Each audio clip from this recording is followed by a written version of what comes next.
Come with me to a magical place where being labeled the pork queen is a compliment, where being nice is just a way of life, and where all leaders of the free world must pass through.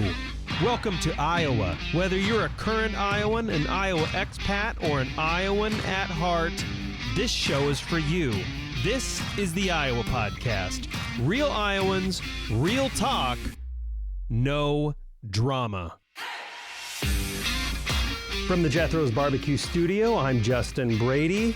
Hunger is a major problem, and that's going to be the big topic we're talking about today with, I don't even know if I need to introduce this guy, but we're going to do that because it is a podcast after all.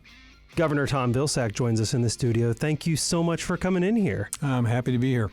Of course, also Secretary of Agriculture under Obama and President Biden. So that's quite a big resume. And I'm happy to say we've approved your application for a show here at, no, I'm just kidding. Totally kidding. Of course, CEO of the World Food Prize, which is your newest gig. When did that happen? Started March 1st. March 1st. Congratulations. Yeah. Happy to have you back in the state, back in a role in the state. First, can we talk about White House highlights? That's kind of incredible. 2 presidents. And are there any highlights that stand out from Obama and President Biden? Any big highlights or moments? Oh, it was an incredible experience. Only 5 people in the history of the country have served in a cabinet position longer than I had. Really? Only 5. Huh. 4 of the 5 served during the Roosevelt years in World War II and the Depression years. And I'm the second longest ag secretary. Big Jim Taman Wilson is the longest serving cabinet member of all time. He did nearly 16 years. Look, it would take more time than you have on this show today for me to talk about the highlights of serving in a cabinet. It's a tremendous honor. Absolutely. People would often ask me which job I preferred, governor or secretary, and most people expected me to say governor. And under normal circumstances, that's precisely what I would have said. But being Secretary of Agriculture, you are in essence almost like a governor, but you're a governor of 50 states. Mm-hmm. Everything that a governor does during the year, every issue, every mission area of a state government, I had under my purview. Natural resources, well, we had the Forest Service. Yep, true. Nutrition, human services, we did the food and nutrition programs. Economic development, we had a number of business development programs. We did food safety. We did research and development with land-grant universities like Iowa State University. I could be in any place in the country, the most remote area of the country, or the biggest city, legitimately, based on the work and mission, the 27 different mission areas that USDA had.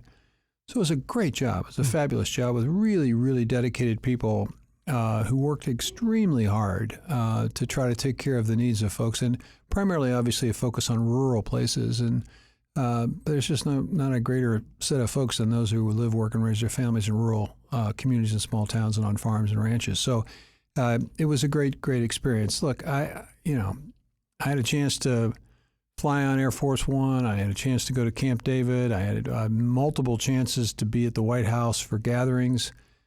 Just the other day, I was sharing with some folks that if you had told me when I was a kid in 1964-65 and the Beatles became famous, that someday I'd be in the same room with a Beatle, much less dancing next to a Beatle. Right. I would have said you're crazy. Kind of crazy. But I found myself at the White House one night with Christy at a party that the Obamas put on, and there was Sir Paul right there. That's crazy. If you had told me as a kid who started out as I did in a Catholic orphanage, adopted from that orphanage, someday I would meet the Pope at the White House, I would have said, pretty slim chance of that happening. Yeah. But I had the honor and privilege of meeting Pope Francis at the White House. And, it's a funny story. I had this wonderful, what I thought was a wonderful play on words using one of the Beatitudes when I met the Pope. And I got up there and I was really nervous. And I totally screwed it up to the point where what I said made absolutely no sense. And President Obama was standing next to the Pope, and he looked at me like, my gosh, what's he on? I mean, usually he's a fairly articulate fella.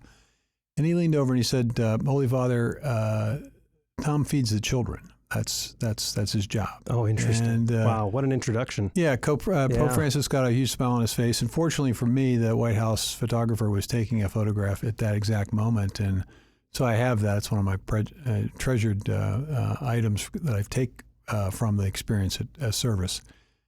Trips overseas, amazing opportunity to be on a destroyer, watching it being refueled with beef tallow fuel. What? A renewable fuel from beef tallow made in the Midwest, part of the Green Fleet. That's crazy. Experience. That was a great experience. Traveled to India with the president and had an opportunity to attend the meetings with the Prime Minister of India. It's just an amazing set of experiences that you can't replicate.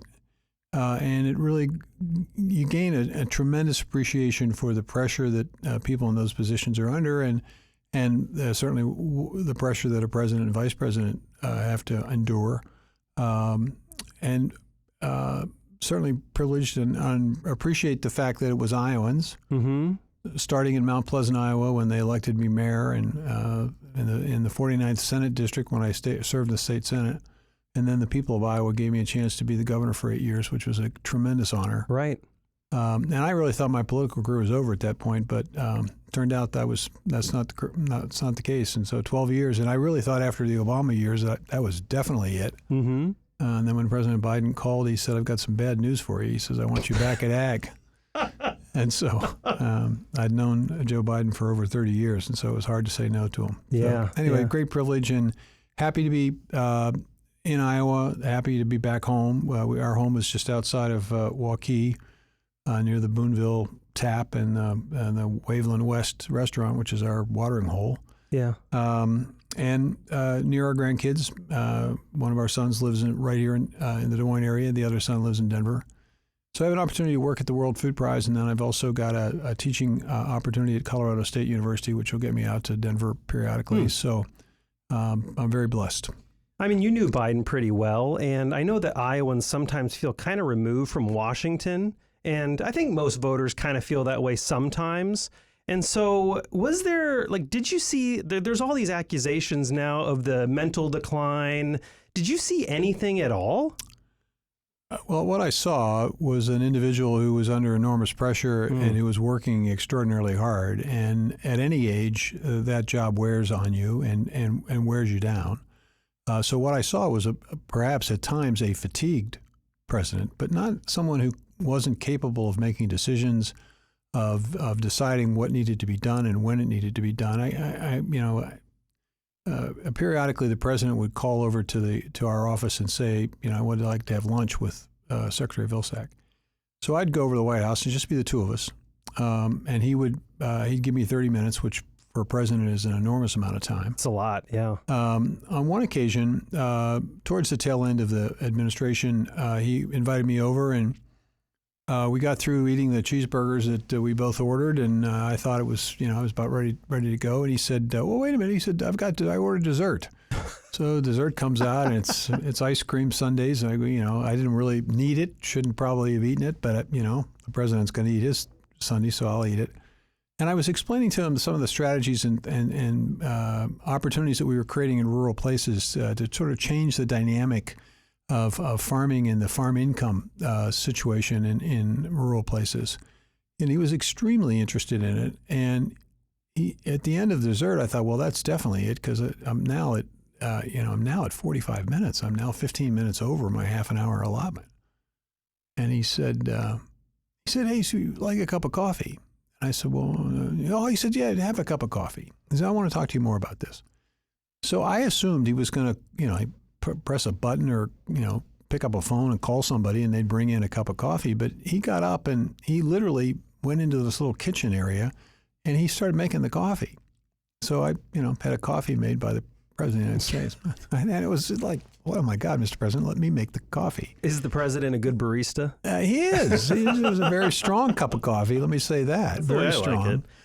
So this stuff pretty much came as a shock to you. Most of the accusations you're seeing tossed around now. It's the politics is a funny business these days, and it's all about tearing people down, and that's it's very disheartening for somebody like myself. I served in public life almost more than 30 years of my life, and I think public service is a noble undertaking. I think those who serve the public and who genuinely care about the public good are really good people, and they deserve our thanks for their willingness to do this. And when you see people torn down by it, it's tough to take. And if you see a guy you've known for 30 some years, a guy who could have easily retired without taking on the responsibility of being president,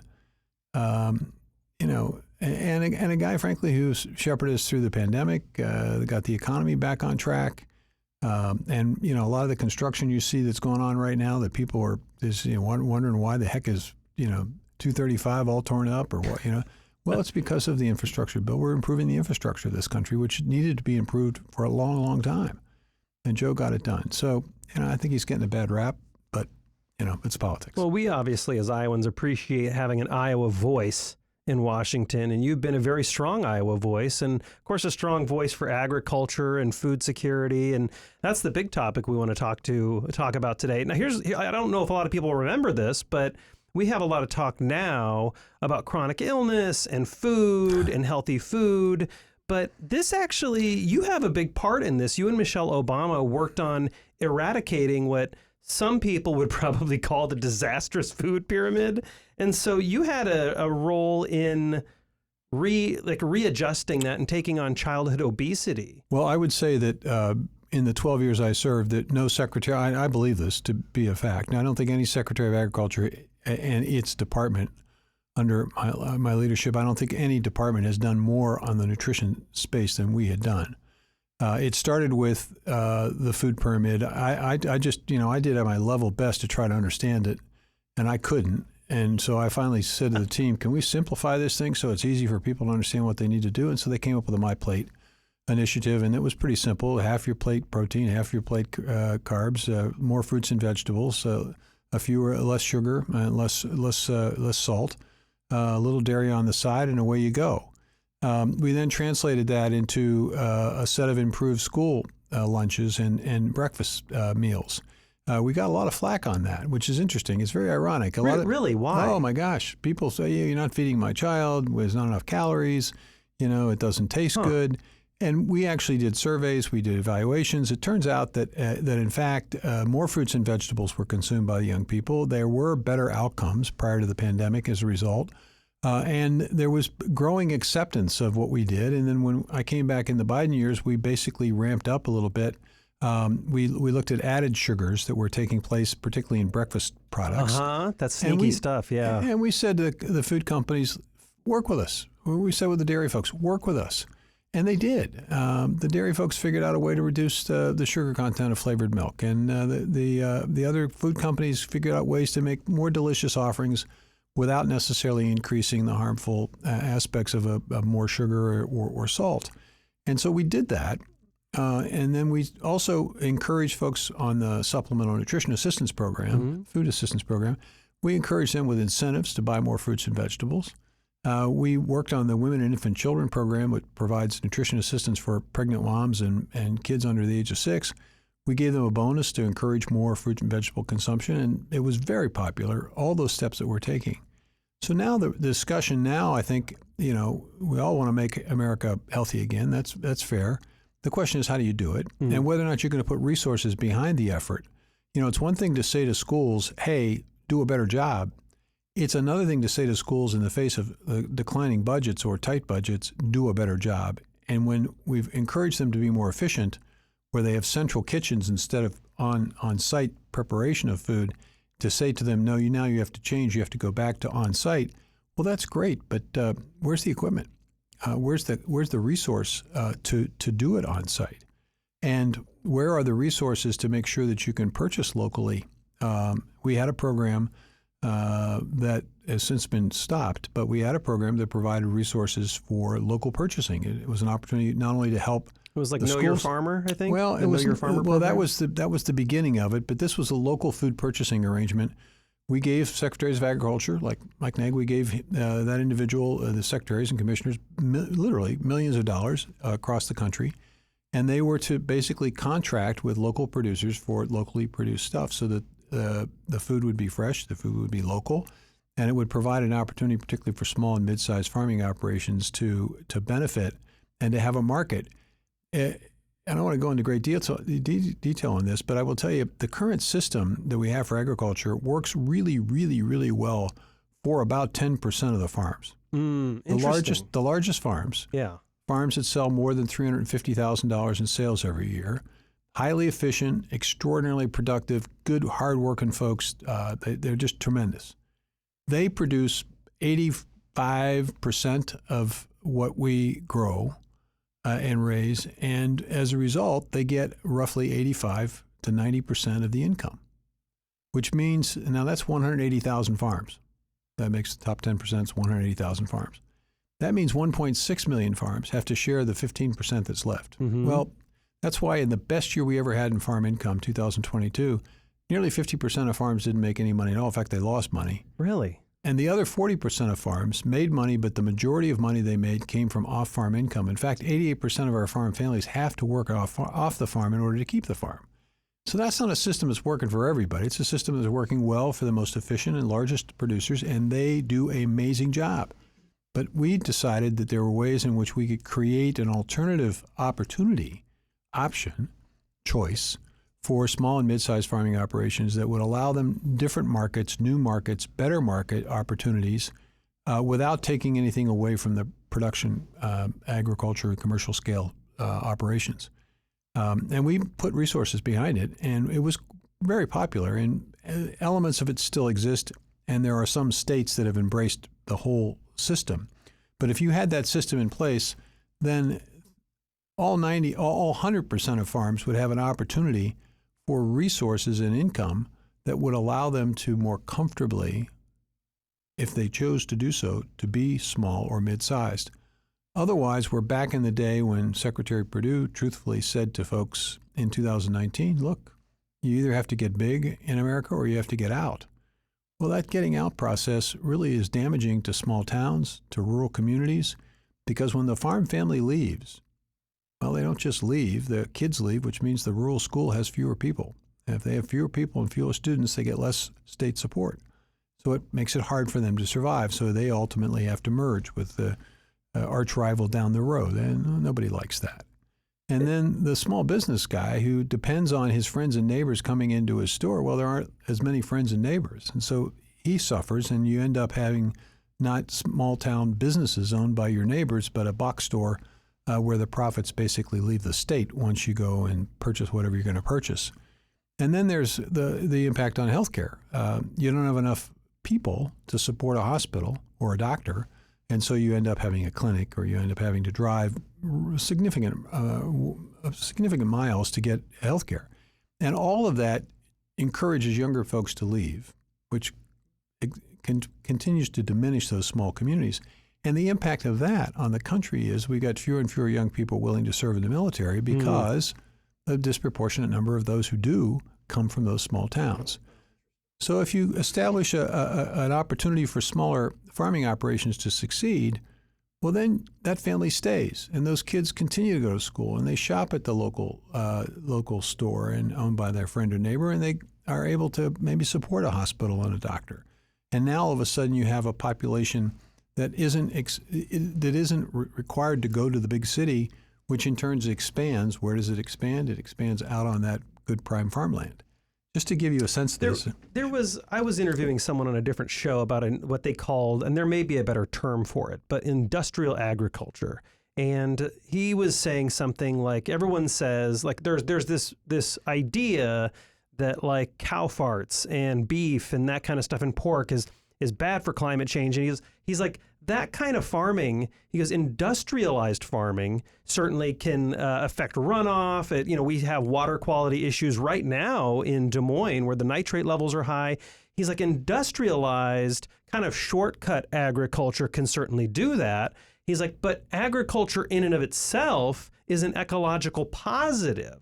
So is the challenge in ag right now just some of the industrialization? Is that what's affecting the water quality, or is it something else? Well, it's a failure on our part to incent and to provide the resources that allow a conversion of the manure into something more valuable.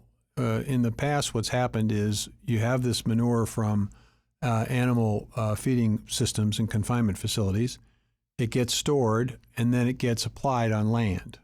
And historically, in some circumstances, it has been over-applied on land. There's only so much nutrition the land needs.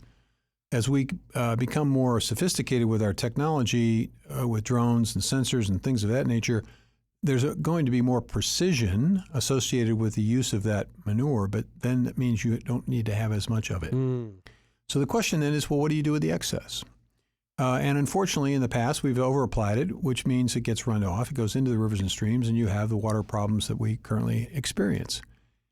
The answer isn't necessarily, as some have suggested, to do away with the industrial model, because that model also benefits the productivity required to feed a nation, to feed a world. And that's an interesting challenge, and also too. to do it in a way that you're not paying an arm and a leg when you go to the grocery store, which some people, would like to have. They like to continue to have food that's relatively inexpensive as a percentage of your paycheck. I think I would. And we almost all of us do, and we're blessed, right? We're blessed when we spend so little of our paycheck really for food in this country compared to everybody else in the world. Right.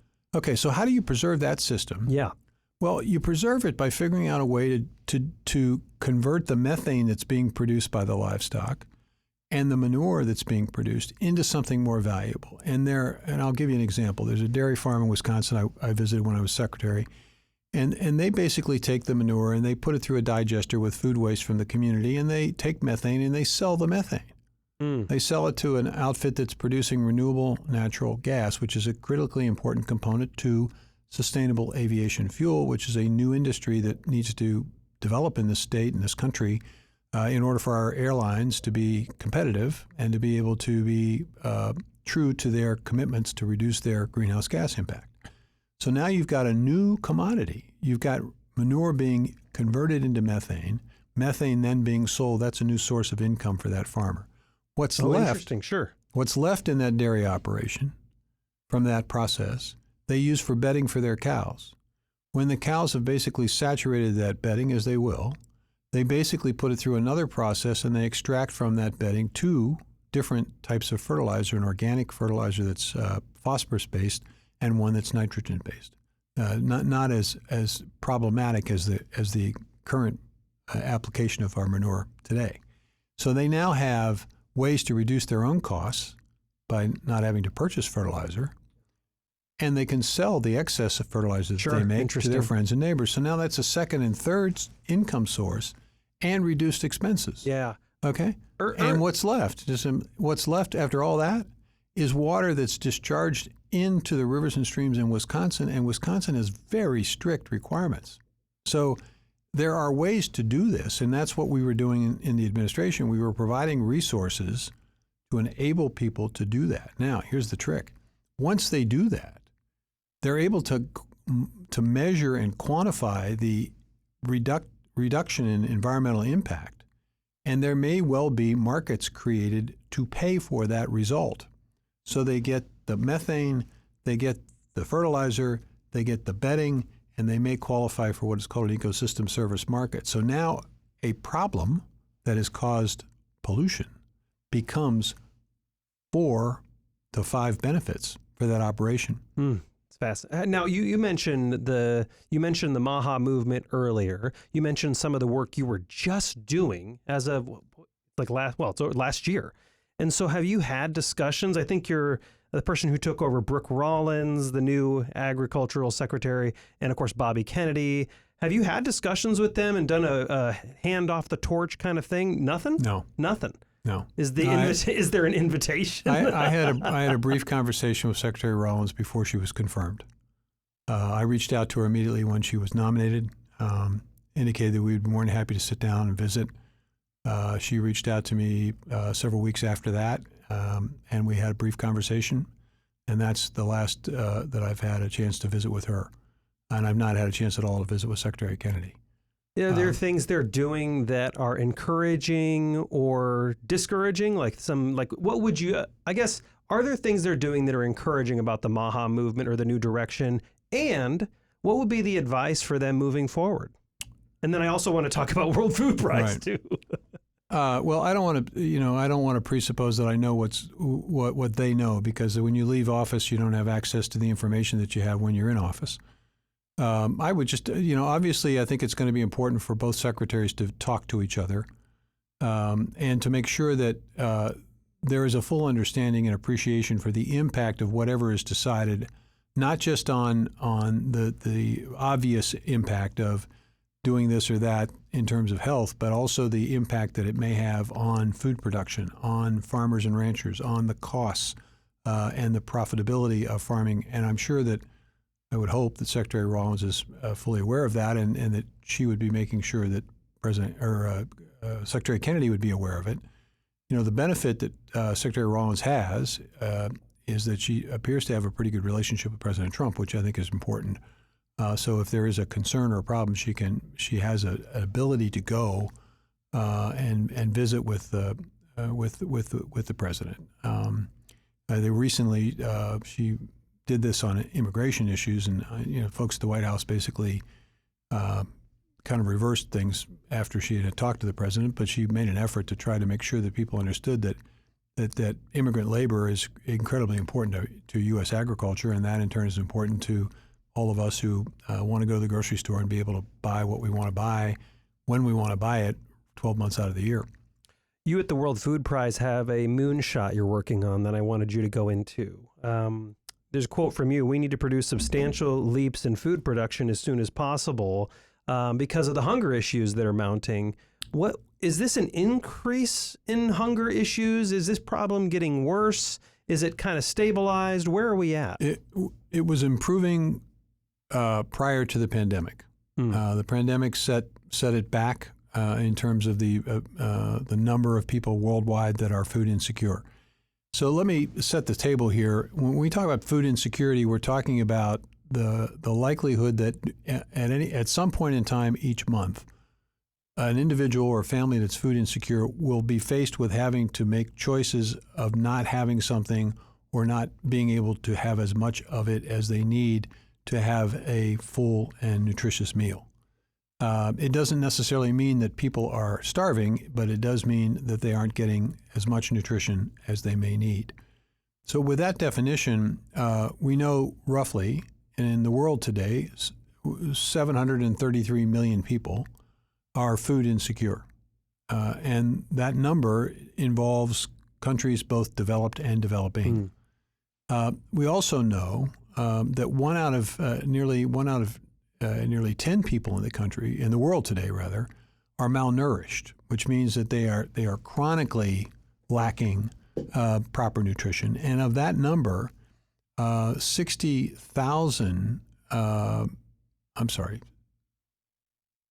million children under the age of 5 are stunted, which means that they're not in a position to fully develop their potential, both physically and mentally. And so we as a world pay a price for this. It was so well said by Carrie Fowler, who was a Food Prize laureate last year. And Dr. Fowler basically said, look, if you don't feed people, you feed conflict. That's good. All right? It's a great quote. So if you look at the world today where there is serious conflict, about 85% of those places are places with high levels of food insecurity and most likely high levels of unemployment. Wow. So if you think about it from a common sense standpoint, if you got hungry people and unemployed people, it is pretty hard to imagine that those will be very happy people. And so it makes sense that they would be looking for ways of expressing their unhappiness. And this creates a conflict circumstance and situation, and that obviously has its own repercussions. So the question is, for the world, what do you do about that? And then when you say, but here's the here's the kicker. The challenge is going to get even more severe as time goes on because populations are going to increase. It's not as if we're on a population decline here globally. We're going to see an increase in population. In fact, half of that increase is probably going to be in Africa alone. Well, okay.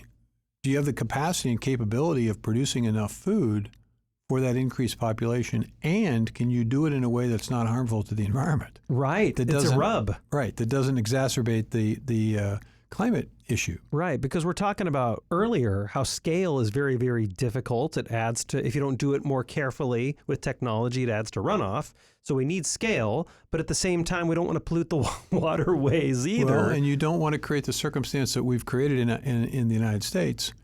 You know, in the 1970s, we basically changed the way we were supporting agriculture to encourage production. But we did it by saying to farmers, fence row to fence row, go produce as much as you possibly can. So the whole focus was on production.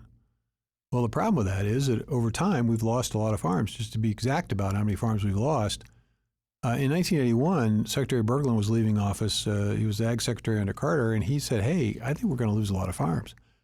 From the time he issued that report in 1981 to now, we've lost the equivalent of every farmer today in North Dakota, South Dakota, Minnesota, Wisconsin, Illinois, Iowa, Nebraska, Colorado, Oklahoma, Missouri, and probably a little bit of Indiana. So you think about that number of farms, that's about 540,000 farms. Wow. We've lost 150 million acres of land that was in farming that's not being farmed at all today. That is the landmass of Florida, Georgia, South Carolina, North Carolina, Maryland, and about 50% of Virginia. Do we need then, I just had Liz Keener in, she's Next Level Ventures, and they're a VC firm looking to invest in companies. And we had the discussion of like Iowa and Des Moines particularly has often said, oh, we want to be a startup hub. And we're just not a startup hub. I mean, maybe we can be in the future. We're not one now. But is there an opportunity then for venture capitalists to say, hey, there's a huge opportunity in ag tech. Like technology can solve a lot of these problems. Do we start to see private investment invest in ag tech and bring it into Iowa to solve some of these problems you're seeing? Is that one of the solutions? I would make the argument that that's actually happened. If you look at seed technology, that's all about ag tech, right? You look at sensor technology, you look at drones, you look at the equipment, precision agriculture, the capacity to know each individual acre of ground and what it needs from a pesticide, herbicide, whatever, fertilizer, to be able to be more precise. But here's the real challenge. It isn't so much the innovation and the availability of innovation. I think we need to continue to invest in that. It is the cost of that innovation and who bears it. And what impact does it have on small and mid-sized farming operations that cannot afford that innovation? Mm-hmm. So if you just focus on innovation, then what you're doing is you're exacerbating the get bigger, get out philosophy, and you're basically continuing to allow those top 10% of folks to. Well, if it comes from the big companies, right? But not if it comes from some smaller startups, and they're the ones that can't get capitalized. Well, the challenge, right? There are two things. One, certainly in the seed area, particularly, the startup.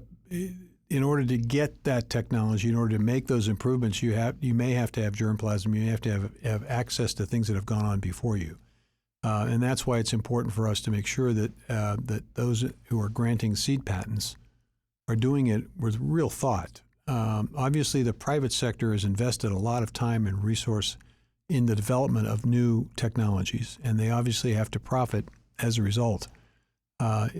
We probably ought to be doing a little more public funded research, but we're not. So we've shifted that responsibility to the private sector. So it is a challenge it's a particular challenge for small and mid-sized folks to be able to have access, both the startup companies you mentioned and the farmers who could benefit from that technology. It's a combination. So that's why it's important, I think, for government to be engaged and involved in encouraging and creating the platform that allows those small and mid-sized folks to basically survive. So you guys recently announced the 2025 Food Prize. Brazilian microbiologist Mariangela Hungaria. And, of course, Ann McGlynn at Tapestry Farms got the Iowa Shares Award. I don't know if you want to go into that a little bit, and then I also want to end on the Hunger Summit as well. Well, the Iowa Shares Award is a local award that basically recognizes the work that Ann and folks like her basically are doing throughout the state to address the issue of hunger in the state. Just to give you a sense of Iowa numbers, 1 out of 8 Iowans is food insecure. Oh. 1 out of 6 Iowa children food insecure. 385,000 total Iowans, 120,000 children.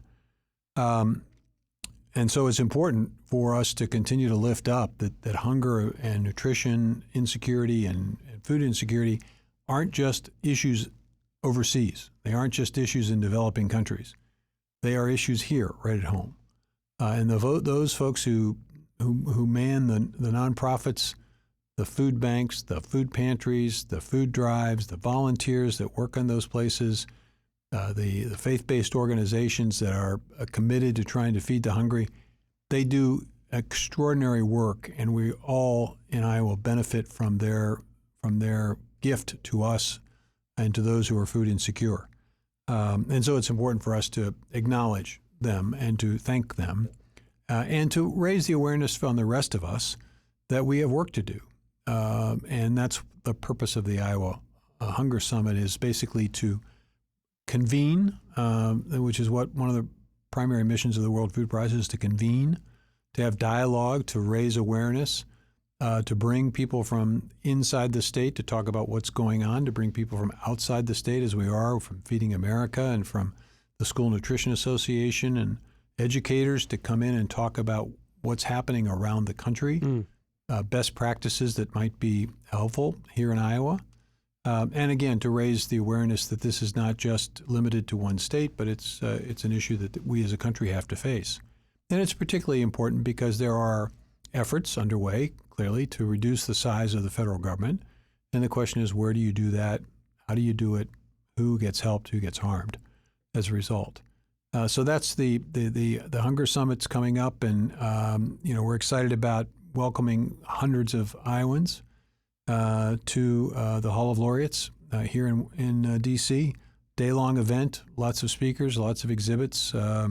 And then we cap that off with a partnership that we have with Meals from the Heartland, an organization that helps to prepare meals and then distributes those meals to people in the state. And our goal is from 2:30 to 3:30 the afternoon of the Hunger Summit to package 35,000 meals so that those can be distributed to Iowans following the event. So it's an opportunity for us not only to convene, not only to lift up the issue, but also to have some proactive initiative from the day that results in at least feeding people for a day or two. The World Food Prize is something that Iowans really need to understand how privileged we are to be the only place in the world, the only event in the world that awards a food prize of this kind. Yeah. There is no Nobel Prize for food or agriculture, so it's not like somebody gets swept off into the Nobel Award ceremony. This is it. Yeah, right here in Iowa. October 23rd. Dialogue and several thousand people coming from all over the country and all over the world to discuss food security issues globally and domestically from October 21st to October 23rd. Dr. Hungaria, who is the laureate, as you mentioned, has done extraordinary work, and it's her kind of technology that addresses the issue of the small and mid-sized farmer. Because what she has done is she's figured out ways to grow soybeans where it essentially, in a sense, self-fertilizes. Yeah, it pulls more nitrogen out of the soil. It self-fertilizes in a sense, and so you don't have to apply as much synthetic fertilizer, which means you would reduce the cost of creating a crop without jeopardizing the productivity of that crop. So she's being acknowledged for that work. 40 years of research, extraordinary personal story. 40 years ago, it wasn't in South America, in Brazil, it wasn't the profession of choice to be a scientist and a woman researcher. She chose to go into this field. She stuck with it. And so it's an inspiring personal story to go with an extraordinary scientific advancement, which is really what the food prize is all about. It's about really acknowledging and elevating extraordinary contributions similar to what Dr. Borlaug did with his research on wheat and the saving of nearly 1 billion lives in Pakistan and India. So it's an opportunity to bring the world to Des Moines. It's a one-of-a-kind experience, one-of-a-kind event. It doesn't happen anywhere else in the world. So it happens here. And the spotlight is put on food and agriculture here, and appropriately so, because we're the heart of the breadbasket of this country, extraordinarily productive agricultural country.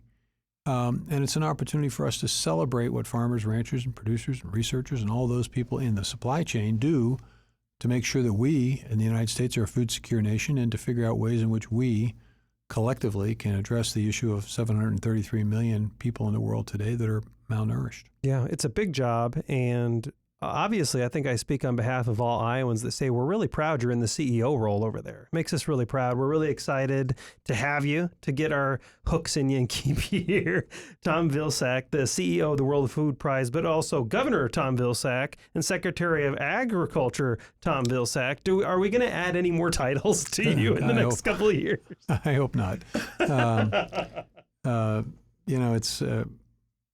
I'd be remiss if I don't make mention of the website. We encourage people to go on worldfoodprize.org, and it's an opportunity for people to weigh in, to take a look at what we're doing with the Hunger Summit, to take a look at what we're doing with the dialogue that's going to take place in India, to learn a little bit more about the Borlaug dialogues, to see ways in which they could potentially volunteer, ways in which they can donate.